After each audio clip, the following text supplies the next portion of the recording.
Assalamualaikum warahmatullahi wabarakatuh. Alhamdulillah wa syukurillah. Wassalatu wassalamu ala Nabi Mustafa sallallahu alaihi wasallam wa ala alihi wa sahbihi ajma'in. Amma ba'd. Kaum muslimin dan muslimat yang dirahmati Allah subhanahu wa ta'ala, kita setiap hari di dalam candaan kita, di dalam pembicaraan sering terselip kata-kata bahlul ente. Kata-kata bahlul ini sering kita ucapkan untuk mensifati tentang seseorang yang kita anggap bodoh, mungkin rada-rada gila sedikit, dan juga ada sedikit bohong-bohongnya.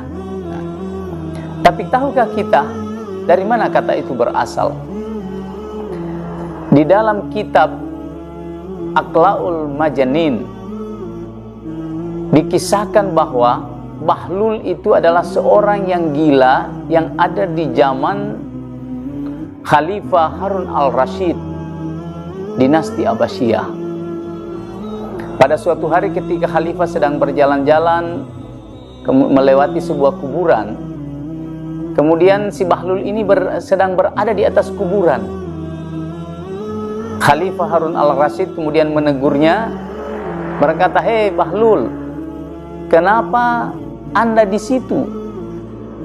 Sampai kapan kira-kira kegilaan Anda itu akan selesai?"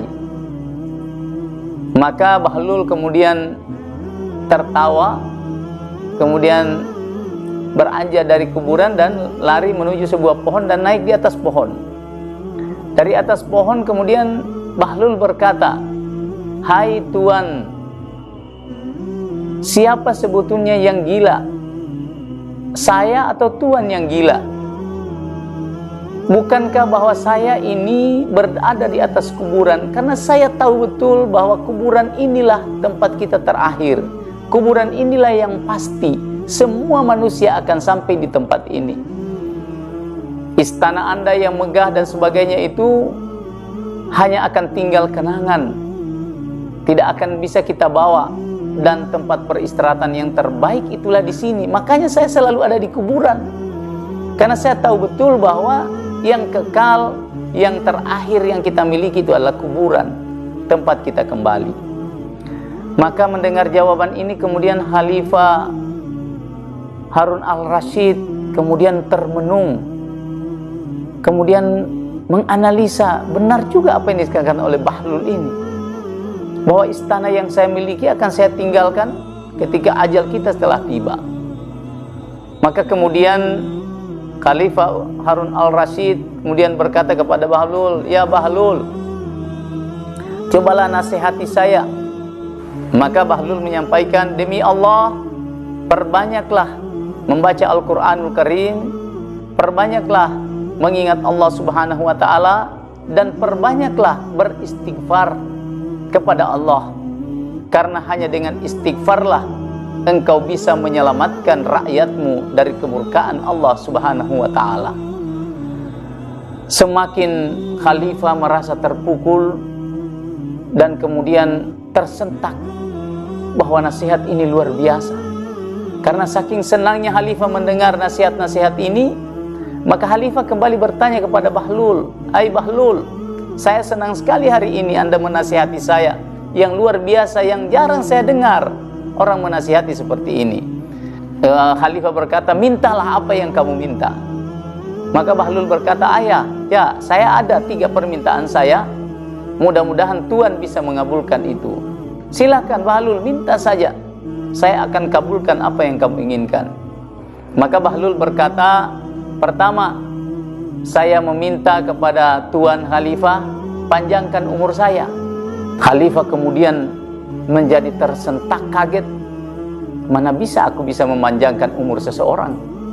Yang kedua, bisakah kamu selamatkan aku dari malaikat maut? Semakin Khalifah tertambah kaget, karena permintaan yang sama sekali tidak mungkin akan bisa dipenuhi. Dan yang ketiga, permintaan saya, masukkan saya di dalam surga. Ini 3 pernyataan yang dilontarkan oleh bahlul yang dianggap oleh orang banyak bahwa dia gila, tapi pertanyaan ini menyudutkan sang khalifah, dan khalifah kemudian berkata, "Ya Bahlul, mana mungkin aku bisa melakukan itu? Mana mungkin aku bisa memenuhi permintaan itu?" Makanya menjawab Bahlul, "Makanya Tuan, saya tahu Anda itu hanya seorang hamba. Anda tidak bisa mengatur diri Anda tidak bisa apa-apa. Maka saya tidak pernah minta apapun dari Anda karena Anda tidak akan bisa memberikan apa-apa kepada saya." Maka kemudian berdasarkan dialog ini, Khalifah Harun al-Rashid kemudian kembali, kemudian mengumpulkan seluruh pejabat-pejabatnya, menyampaikan kisah ini kembali. Dan raja mengatakan, Khalifah Harun al-Rashid mengatakan bahwa nasihat apapun yang kita dapatkan dari siapapun juga, kalau itu menyadarkan kita kepada Allah, maka sesungguhnya itulah nasihat yang terbaik. Jangan lihat siapa yang memberi nasihat, tapi lihatlah apa yang dinasihatkan kepada kita. Berdasarkan kisah tersebut, maka kita bisa mengambil satu kesimpulan bahwa dengan nasihat-nasihat yang sangat jenaka, dengan nasihat-nasihat dari orang yang menurut kita setiap hari kita lihat hanyalah orang yang biasa, maka kita bisa mengambil kesimpulan bahwa jangan pernah memandang enteng seseorang karena dari fisiknya, dari rupanya, dari keadaannya. Boleh jadi orang-orang yang berjalan-jalan kita melihat seperti orang gila, tapi sesungguhnya mereka lakukan adalah selalu berzikir kepada Allah, dan karena sebab mereka lah Allah tidak menurunkan bencana. Maka kita sebagai manusia, mari selalu kita menilai, berpikiran positif kepada siapapun, sehingga dengan demikian mudah-mudahan dengan sikap positif kepada siapapun, insya Allah Allah akan selalu menganggap kita orang-orang yang merendahkan diri kepada Allah Subhanahu wa ta'ala. Demikian beberapa hikmah yang bisa kita petik dari kisah jenaka, kisah lucu ini.